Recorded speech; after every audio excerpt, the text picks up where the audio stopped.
There are two types of softball, slow pitch, the most common type, and fast pitch.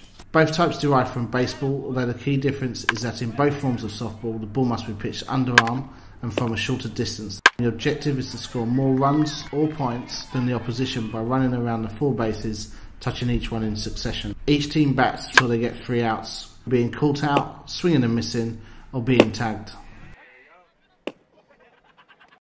So you got a good eye for the ball, that's the most important thing. You got to be able to throw the ball. You got to be explosive. It's more about explosiveness than about endurance. Not only you got to be right physically, but mentally there's a lot of thinking to do in the game. So not only do you have to have good catching and throwing skills, but you got to be able to hit the ball, and then also when you do get the ball, you got to know what to do with it, which it takes years and years to master. Softball's a great game for everybody, from all ability levels, from beginners to experienced to playing for a year to 50 years. Everybody has a good time. It's really social. It's really easy to go to the park and great to get outside.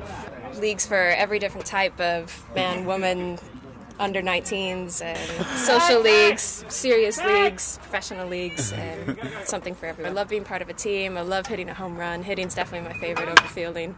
Having a really close, high-intensity game with loads of people around watching, it's a great game. In the older leagues in London, everybody goes for a drink afterwards. Really, really friendly. It's a great community.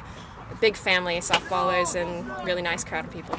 Not only is softball a very competitive sport, but it's also a contact sport. Saying that, if you know what you're doing, it's harmless, and we do ensure all our new players receive proper training to minimise the risks.